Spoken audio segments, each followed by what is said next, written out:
Welcome to episode 153 of Stageworthy. I'm your host, Phil Rickaby.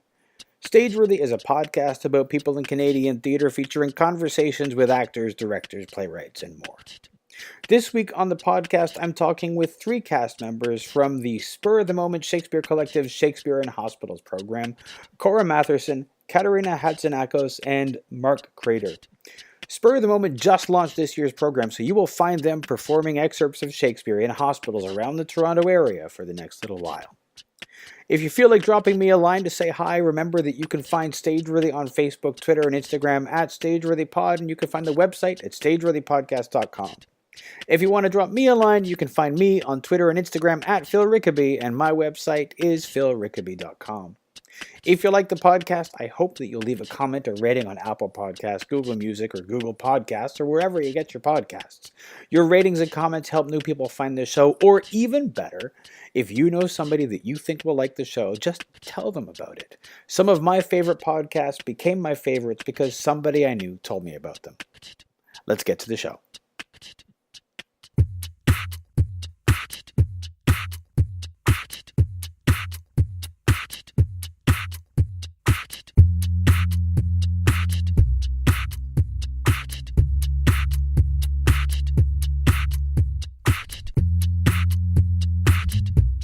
Oh, well, before we get started, let's just go around, everybody say your name. Yes. And you're all performing in the Yes. hospital? We're all Awesome. actors, yeah. All right, we'll start right here. I'm Cora, Matheson. Kararina Hatzinakos, but I go by Kat usually, Okay. so yeah. And I am Mark Kreder. Mark, I feel like we've met We before. we met Shakespeare The Translated. Shakespeare translated. Yeah, Yeah. you did. You were there for the Romeo and Juliet, I think. Yes. Yeah. Yes, I was. Cool. I haven't seen you since, so that's why, yeah. So you guys are getting ready to do Shakespeare in Hospitals at Yes. the moment. Yes. So how's that going? You guys had a big rehearsal today. Yeah. Yeah. Yeah, I think it's- stumble through. Yeah, I think it's finding.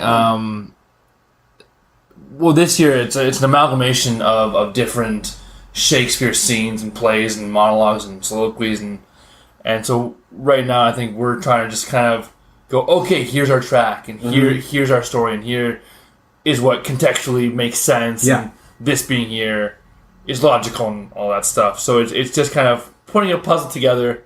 And we're almost there. We're in the process of Well, yeah, because I mean, the whole thing is a created narrative. So we're taking Shakespeare text, but we're creating our whole story with it. Yeah. So literally, the script is like any sort of dramaturgical element. It's still being processed and created. And we're also working with three different directors. Yeah. So today it was kind of like, so for example, like I only do kind of my group rehearsals with Cora and Mark, but otherwise I'm on a different team than them with a different director. So it was my first time seeing a lot of their stuff and their first time seeing a lot of my stuff.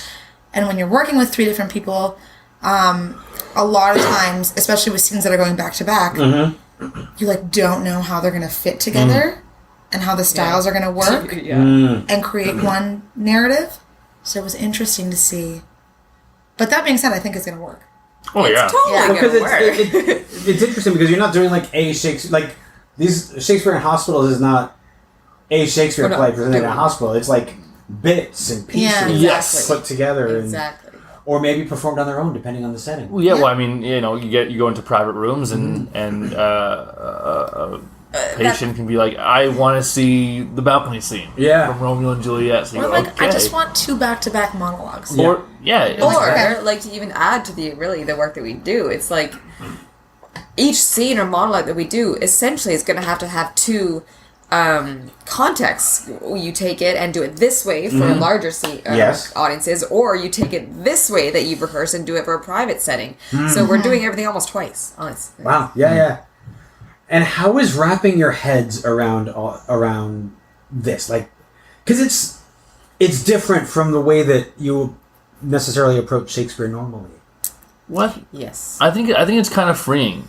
Yeah. In a sense, because I think with when you have a Shakespeare play, it has its context, and it's like this is the context, this is the story you have to tell, and you have to make the monologue or the scene you're doing fit into that context. Where because we kind of have created narrative, we're kind of shifting the context of what certain lines and words can relate to. So you're creating a whole new separate world, which is liberating as an actor, because you're free to make new choices and say, like, oh, I'm going to relate, this word to something that I would never even imagine relating it to if I was doing this in the actual play. Right. Yeah. I got a monologue, like semi-recently, that wasn't in the original first draft, that I saw in rehearsal, and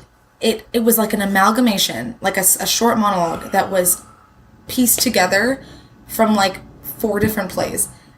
And I read it and I was like, wow, this works so well.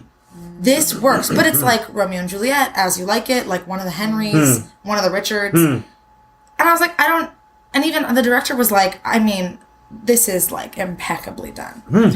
And I was like, isn't that, I think it's so interesting to go home and even like, in terms of like understanding the language, to go home and look at the original source material and be like, oh, well, they're talking about this, but then they're talking about this. Yeah. But and it's 4 completely different scenarios, but it works so well as one piece. And I think that's kind of what the whole play does, is it's like, I don't know how many plays are that the material's taken from, like upwards of 5 or 6. Yeah. Plus some stuff that's not Shakespeare, and some poetry and stuff like that. And like, it works. It's at the end of the day, like you follow it as if it's a play that's already been written. Right. Which it is, but it also kind of isn't. Yeah. I've just been pretty fascinated, actually, from just an actor's perspective of, you can take the text that you have in front of you and look up the context of the original source and do your regular defining of the words. But I've learned so much more about really parsing down the text and learning definitions of words, because when you don't just have that whole original text to kind of fall back on, you're forced to just dig a little more. Yeah. I've been forced to like actually be like, okay, that word doesn't really make sense how I usually know it. So really looking into what else does it mean? What can it mean? And I just feel like I've just been working my Shakespeare brain to like this upped level that I think is gonna really kind of help me in the future. Yeah. So you've done it before, Cora. Long time ago. Yeah, you keep this busy. Way back I when. want to age myself. But in terms like, and the two of you have not, Kat and Mark. You're like completely new to this. Newbies, yeah. What scares you the most about doing this, and what excites you the most about doing this? I guess I think for me it's what makes me nervous or terrifies me is also what excites me most. And for me, I love intimate theater. I love audience interaction. And I think this setup just promotes that happening, and it promotes the unexpected. And I think that allows such joy and such spontaneity to occur when you're like, you have someone who might be giving you something from the audience, and you have to take it and you have to roll with it. Or if you're in the private room, and that adds a whole new context to a scene, to a monologue, and how you incorporate that person into the story you're telling and make them a part of it and make them feel connected to what you're doing is something that is nerve-wracking and terrifying, but it's also super exciting and super like, let's see what jazz we can make with this. What excited me most about the process, I'm going to say, is, well, like I said earlier, we were working with 3 different directors, and so every rehearsal is like a little bit different, and it's always a little bit unexpected.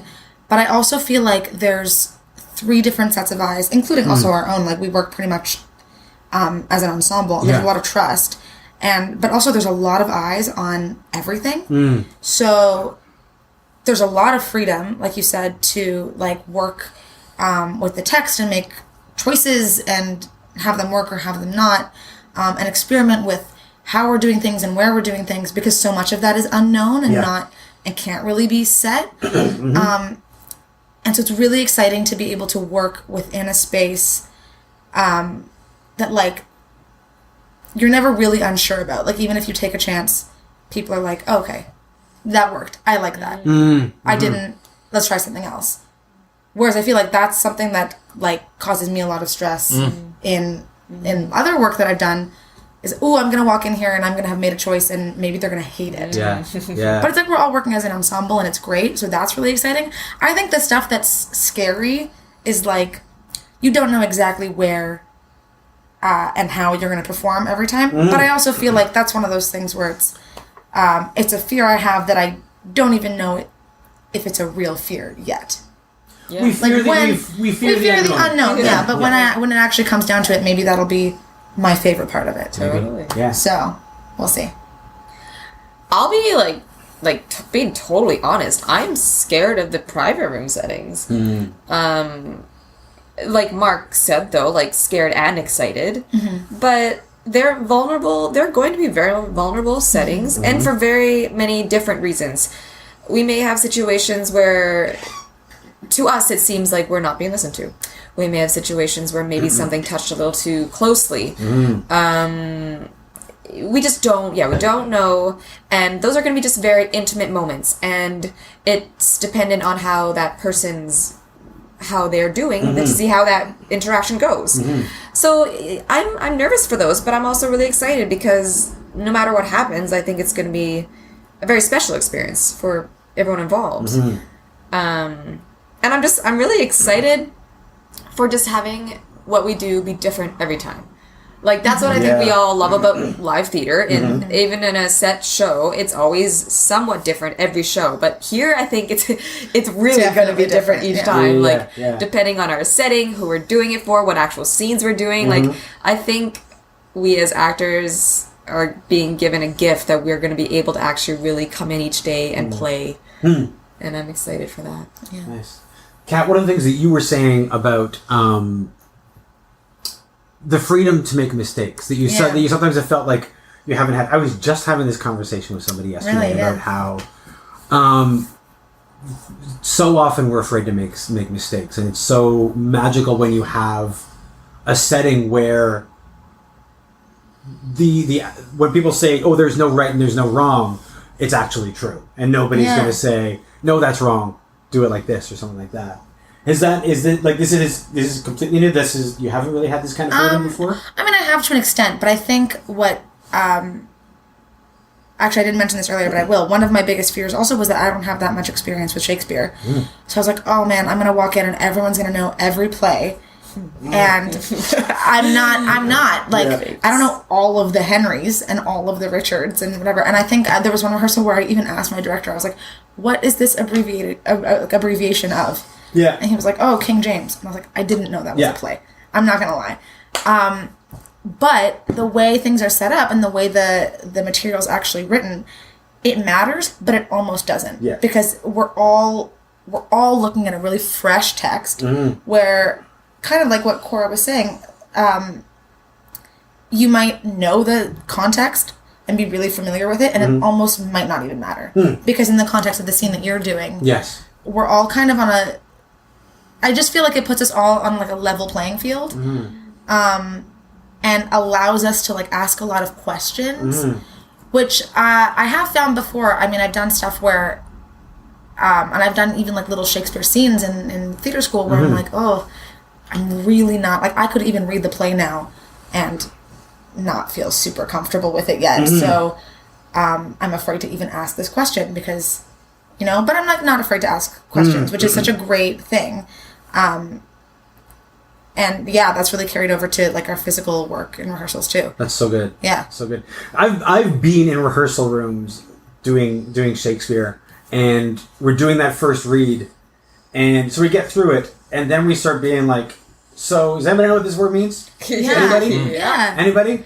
Okay, let's try to figure out what this word means. And so it, like, everybody has that thing, like, this is an archaic language, we have to figure out what it means. There's always, they always come across a few people who are like, oh yes, the answer to that is this. But those people are few and far between.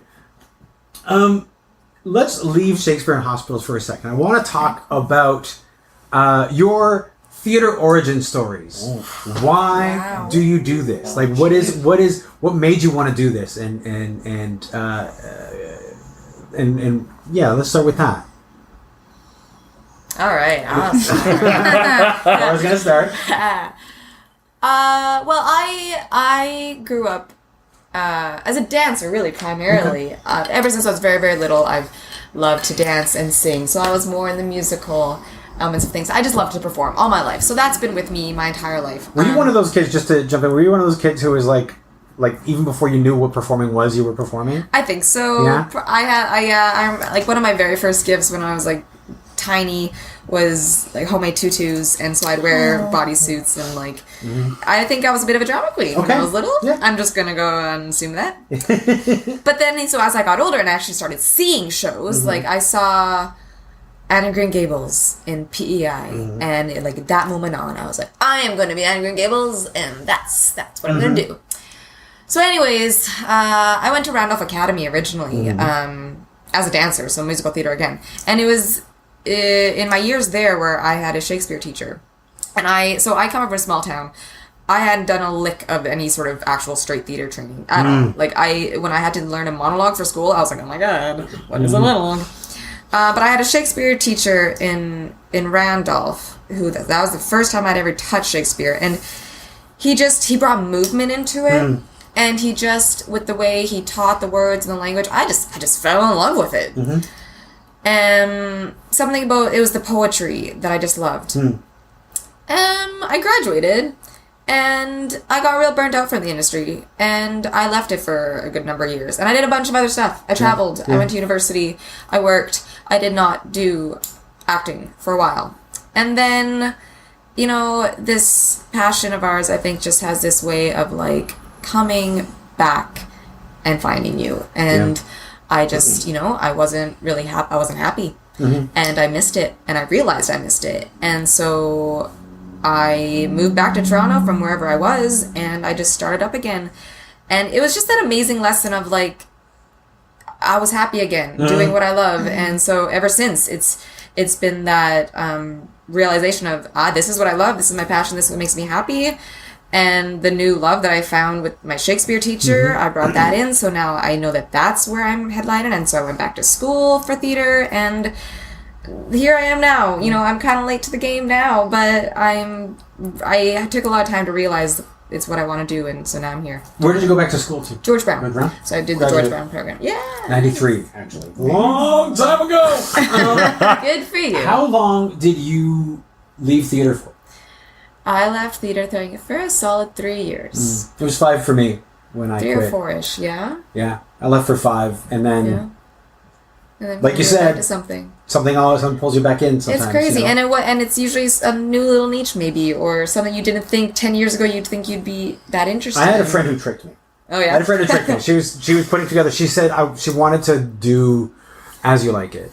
And she was like, I really want you to play Touchstone. Yeah. It was like she knew. But I said, I don't do that anymore. She says, I know, but just this once.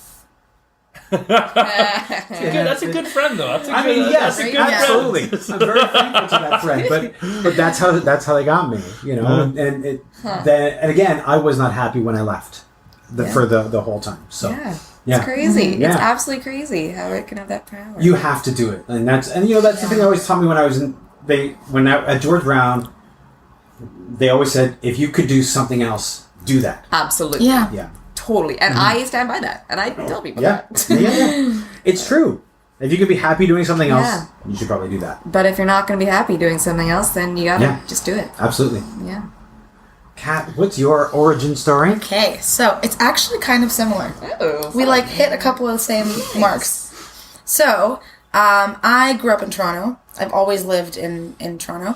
And my mom, at a very young, I think I was 3, put me in dance because she always wanted to do it when she was younger and could never afford it. So she was like, my sister dances too, they will dance. So I did, and I loved it right away. I definitely was a drama queen growing up, still am. But she was like, I kept asking to do it year after year, so I did. And I think I was in grade 4 at school, and my music teacher wrote a play, I think. I say that because I haven't been able to find it since I was in it, so I think she wrote it. Yeah. But she wrote a play, and instead of like the spring concert that year, she was like, I want to have all the kids that were in the choir audition for this play. And I was like, I don't really want to do that. So, but my friend was auditioning. I'm like 9 years old, grade 4. My friend was auditioning for a role called Leah Ballerina. It was the musical was called Clowns, so we were all clowns. Yeah. And I was like, she was like, oh, can you help me run lines at recess? And I was like, this makes no sense. You don't dance. And she was like, but you don't have to dance. That's what acting is. And I was like, well, no, I actually dance. And I was like, so I asked her for the paper, and I made a photocopy of it. And I was like, well, no, I'm going to audition. So I took it home, and my mom helped me run lines, whatever. And I got to the auditions. I think it was like the next day or the next couple days, and killed it. And I like made sure I even told her, I was like, I actually also dance. And she was like, okay, great. Like, I don't know if you're going to really have to dance and whatever, but like, and I was like, okay, but I do. So if we could work that in. And yeah, and I did it. And I remember like, it wasn't even a big part, but I really went for it. And like I made my own costume. I had a lot of old dance costumes, so I put them together, and it was all great.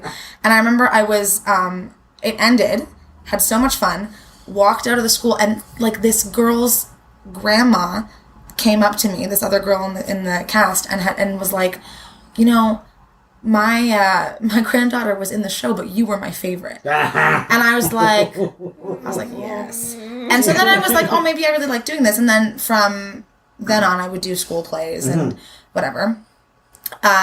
Fast forward to like grade 12, and I started applying to universities, and I'm like, oh, I'm not going to apply to any theater programs, which my parents, who are both professors, totally supported. They were like, yes, go get an actual degree. Of course. And so I applied to U of T, got in, decided that's where I was going to go, did my first year, and hated it. What were you studying? So at U of T, you don't declare your major until second year. Okay. But I thought I was going to be an English major. Okay. But I was taking a bunch of different stuff, like philosophy, art history, anthropology, was not loving it. And didn't even realize I wasn't loving it until my mom, was talking to me one day in the kitchen and was like, I don't think you're, happy. I was like, I don't think I'm happy either, really, but I don't really know why. And then just randomly, I overheard someone on campus talking about their drama class. I was like, wait, where are you taking a drama class? And she was like, here, I'm in the drama program. I was like, wait, what? This school has a drama program? And she was like, yeah. So I looked it up, and it turns out you can audition out of first year to the U of T St. George program because it's a 3-year program. So I did, and I got in, and I was super excited. But I was like, I don't know what to expect. I don't know if I'm good enough. I don't know. I've never acted at this level before. The last thing I did was in high school, and it changed my life. I've never been so happy. And I have a degree at the end of the day. I just graduated in June, but I had the best 3 years. It was such a change. Yeah. So. I continued to dance up until university at Randolph. So I left that part out, but this is kind of where we merge. And didn't even realize that it was what I was missing until I wasn't doing it anymore. Yeah, totally. And now I just graduated. I'm pretty green. This is the first thing I'm doing out of theater school. That's this is a pretty intense right out of theater school. Yeah. And I'm loving it. Good. I'm loving it. Yeah. You're killing it too. Thank you. Yeah. Oh my god. But yeah, so that's it so far. All right, Mark, your theater origin story. I guess my theater origin story goes through musicals. So I started doing musicals when I was about 6. So my parents, I have 3 older brothers, and each of us had to do a sport, a musical instrument, and a extracurricular activity. and so I couldn't play a musical instrument for my life, so singing was my musical instrument. And then for an extracurricular, I was like, plays. I like musicals and I like singing. So at age, I think it was age 6, I was in The King and I was one of the children of the king. And then I did a bunch more. There's a play called Dracula Spectacular, which is a phenomenal play. It's very funny.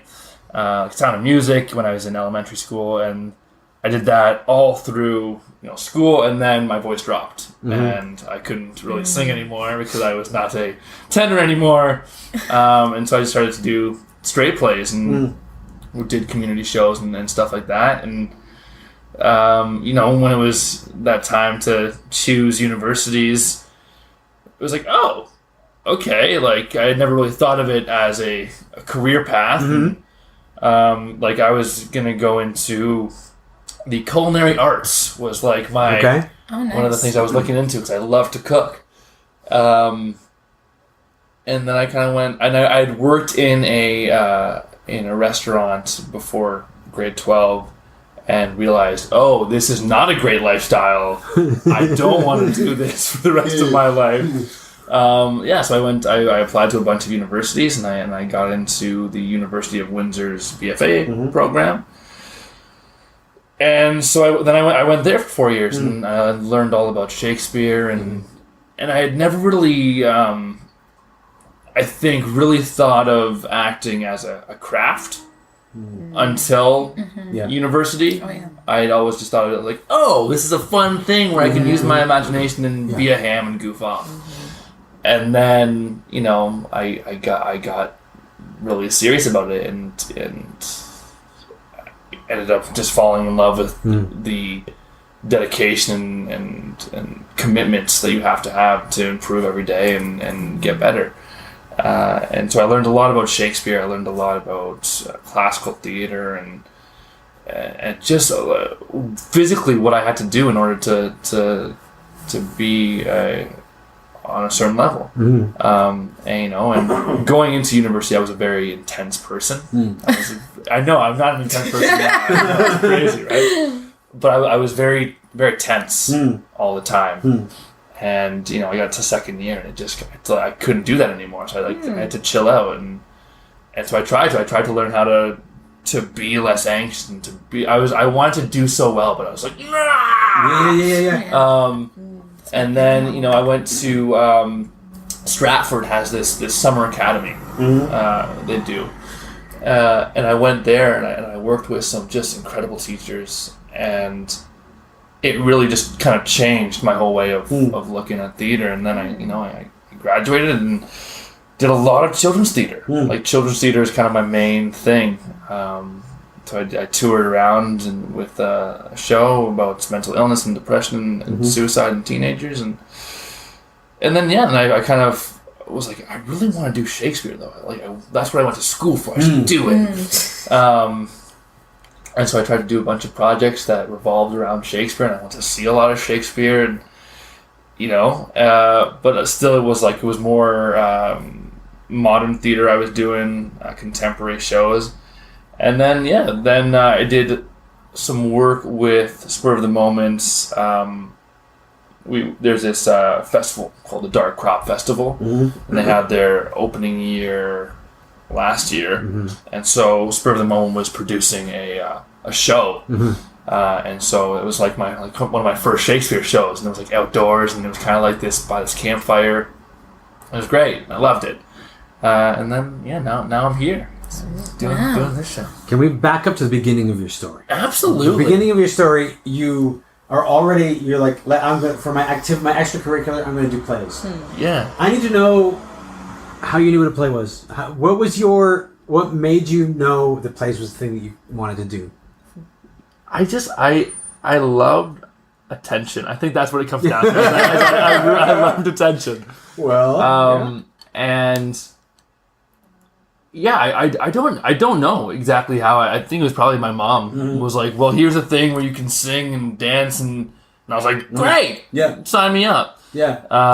And we found a bunch of programs that allowed me to have that outlet that I needed. 'Cause I'd been like training. I'd been focusing on singing, and then musicals were just a way to like further that focus. And so, yeah, I don't even know how I think it was just like my mom is like a superhuman at just like looking up things. Yeah. It's always moms. Yeah, no. Moms just know. Do you remember what the first musical, not that you were in, but that you heard or watched? Yes, I do. The first musical that I heard was probably, it was either Phantom or Les Mis. Okay. Because my family would go on long car rides, and we had these cassettes, and it was Les Mis and Phantom, and so like That's so I love Les Mis and Phantom. They're like near and dear to my heart. Yeah. Some people hate them. Like some people are like, no, they're terrible. I'm like, but they're so good. I don't know.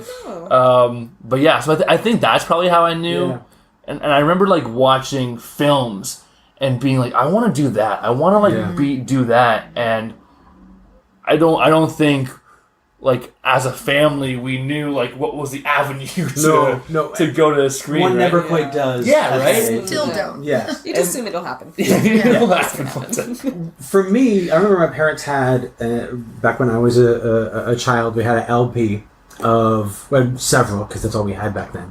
Of Rex Harrison and Julie Andrews in the original cast of My Fair Lady, and that was like my first musical. Also, the original cast of Godspell, which at the time was still playing in Toronto, right? Wow.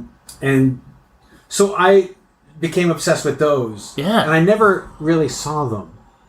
But I knew I would like read this. I read like they have the synopsis on the market, so I would imagine what it must have been like. I still to this day have not seen Godspell, but I have seen My Fair Lady. See, but when you saw My Fair Lady, did it meet your expectations? Because like you had listened to it on the LP. See, here's the thing: that was my first exposure to the difference between the original broadcast recording and when somebody else performs it. Right. Because, when it's like listening to the original cast of Wicked, and you're like, Idina Menzel, that's how she sounds. And somebody else interprets it slightly differently. And you have this time where you're like, that's not the way you sort of have to. It was when I saw Hamilton, it was the same thing. That's not. And then you just have to sit back and be like, no. You have to let that go. And it can be an effort. Especially with like My Fair Lady, because Rex Harrison is so iconic in the way that he performs it. Because he speaks it. And then when you find somebody singing it, you're like, what is going on? Settle down. Yeah. So it was really, So my entry to the world of theater was actually a musical theater soundtrack. Wow. Yeah. So what do you guys remember what the first Shakespeare that you did was? No, before you did, what was the first Shakespeare that you read? Oh. Well,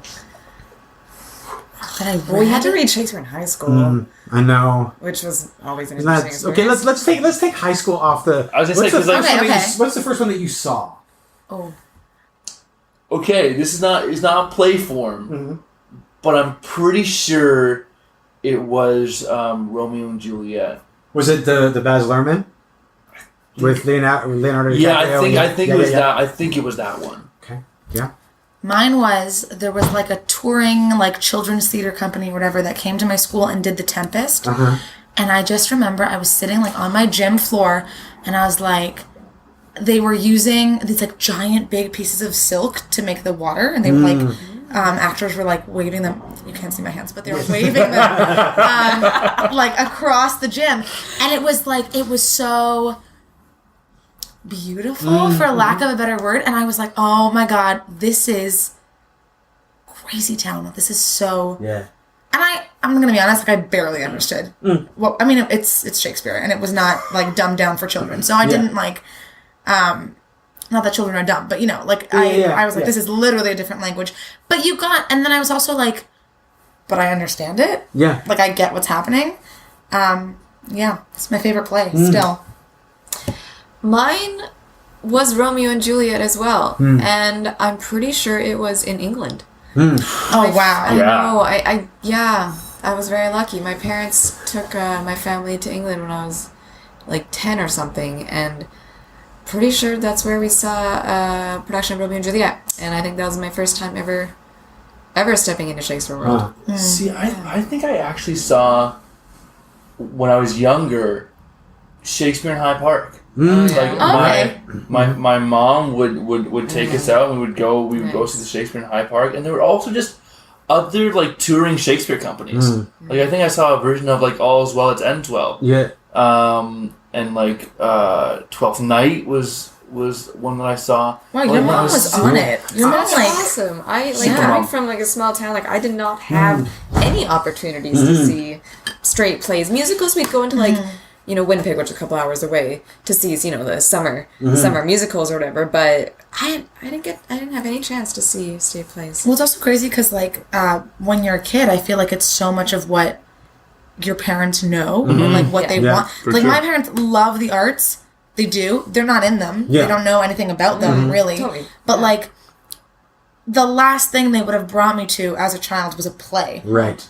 Like I saw ballets Yeah. because they thought they'd be like, oh, we have seasons passes and we think you would like it, given that you dance. But never, I don't even think they would think to be like, oh yeah, let's take her to a play. Well, they thought you were into dance, so you would Well, and never I was. really And enter I into was. their thing, right? They were thinking, what's an arts thing that we can take our daughter to? And until my clown debut, they didn't know. Yeah. The first Shakespeare that I ever saw was As You Like It. It was a CBC.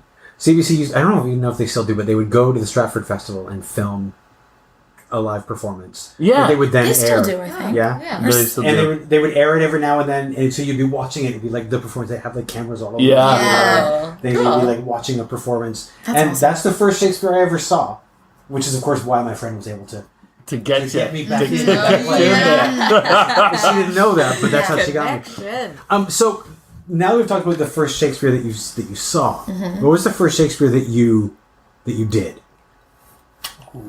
Scene studies count. So, okay, Oh, seems they like were now? Seems like Okay. yeah. Then mine is a redundant answer because it was Juliet. Okay. Yeah. Wow. The first teacher who the first time I ever did Shakespeare chose. Okay, well, two simultaneously. Juliet and or Romeo and Juliet and Measure for Measure were my two scene studies. What heavy. was that in theater school or was Yeah, that? that was in okay. Randolph. Okay. Yeah. So, Measure for Measure isn't one that usually gets discussed in high schools for obvious reasons. Yeah, there's a lot of stuff There's going a lot on. of stuff going on in that play that high schools are really uncomfortable with, especially right now. Yeah. My second year university, we read plays in high school, but we didn't do them. My second year university, the first Shakespeare I did was Viola in Twelfth Night. And I'm not gonna lie, the scenes I was given at first, I was like, these are so boring. Like it was just Viola and Olivia like talking, and I was like, this is so boring. Other people got like these like spicy, like really tense scenes, and I got like, I'm just like delivering a message. And then the next year I took a Shakespeare class, because at U of T that's how you do it. It's not like a full conservatory thing. And that entire class was focused on Twelfth Night, and I was like, oh, great. Like, the worst, so boring. And it completely changed my mind. I was like, Viola's the best. Yeah. Her journey, Yeah. she has so much to deal with. But it's true, and I stand by it, and I'm like, wow, I could have gotten a much better mark having cared this much on my scene study last year, and B, like, I just didn't even, I was like, wow, I looked at this as like, just these two women talking, Yeah. and not as like, this is a journey. Like, this is a deeply hurt person that's now, and it like, yeah.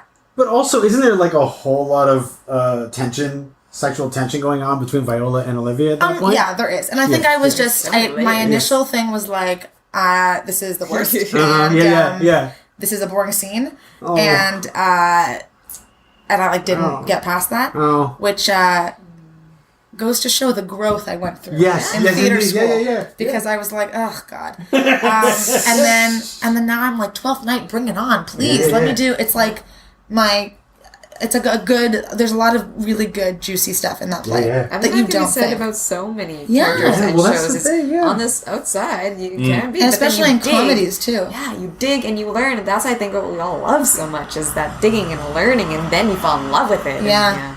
It's interesting because it's similar to like you were saying. You were seeing like the Tempest as a child, and you didn't even understand what they were saying, but you understood what they were saying, which is like when it's which is why we teach it so badly in high school, like making kids read it. We should make them watch it, for for sure. and then they will because when people say it, you understand it. Well, I think it's also like one of our directors, Susan. She's been getting us to do these gestures, and one of her reasons for that is she says, people they can't like know what you're thinking, but they can see it, right? And I think that's when you do Shakespeare and you bring it off the page, is that it's no longer just ideas, but it's physical action, and you understand. Okay, that guy doesn't like that guy, or that person's in love with that person, and even the language, even if you don't understand it, like rhythmically and melodically, you go, oh, I get that. I understand that physically. What was your first Shakespeare?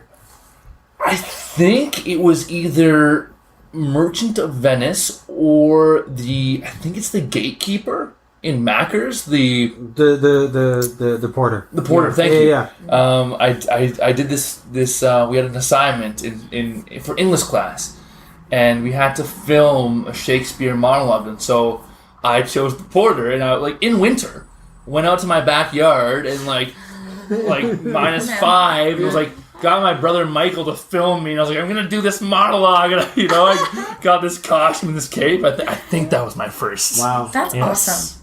And that's not an easy play to. That's not an easy speech to make sense of. No, and I think it was grade 11 that I was just like, okay, I'm just gonna do this monologue. Yeah. So with all of this, going back to Shakespeare in hospitals. Yes. We've talked about things that you're afraid of, things that you're excited about. You did your first run through. When does it launch, by the way? When do you guys start performing in hospitals? We have our opening is right the 19th. after the 19th. We have our opener fundraiser event on the 19th, and it's basically like that next October 19th. the week, like the couple days after that is our first hospital. Okay, wow. So, what are you looking forward to about getting this on its feet in front of audiences in hospitals? I think it's just, for me anyway, it's that, like, for some people, this might be the first Shakespeare they're seeing, right? And I think that's it's a really special moment to have that with someone and share that experience with them and make it accessible to them so that they do understand and they do feel connected to what's happening on stage. Just seeing how they take in what's being given to them. I don't think we mentioned this yet, but kind of the theme of our show is home. Okay. And that was first said to me anyway in my audition. And I just think, and this kind of goes back to what we were just talking about. Shakespeare is like a place where there's so much like humanity, even though like sometimes it's ridiculous. It's so much intense emotion, and so like, and it's a lot of just like straight communication. Yeah. Which I think is like at its basis, it's superhuman. Yeah. And a hospital is, I think, also where it's maybe the most human anyone ever. There's the range of emotion is huge, but also it's kind of it's like a very it's simultaneously very tense, but also very open. I think people are just they're looking to smile. Sometimes they're just looking to escape. And I think I'm really excited to bring something that is thematically so connected to this notion of home into a place where a lot of the times, like, everyone's story is different and their reason for being there is different, but a hospital is sometimes home to people, or a makeshift home, and sometimes the farthest away from home. Yeah. So it's really nice to bring something into that space that I think everybody can relate to in a way that's like really human, even just through like the range of emotion in our play. Yeah. So connecting to people, I think, is the gist of that. Yeah. I think mine goes along with that well. I'm really excited for this notion of, if this makes sense, bringing theater down to a very level playing field. I mean, we're not raised up on a stage. We don't have wings and costumes. Very much like improv. It's gonna be different each time, and I'm just excited for that. Just bringing theater into that world of, it doesn't have to be up on a stage. It can be a meter away from someone, and it's just a matter of we're people coming in telling stories for someone else. Yeah. And I'm just really excited for that to just be shared and that to be known. Like, we're just here hopefully to entertain you and make you think or make you feel, but we're just people like you. We're all equal, and here we are on the same level, just doing our own thing, sharing something together. I think I'm just really excited for that feeling. Well, I think that's as good a place as any to end. There you go. So much, Wow. Thank you so much. Yeah, thank you. Great.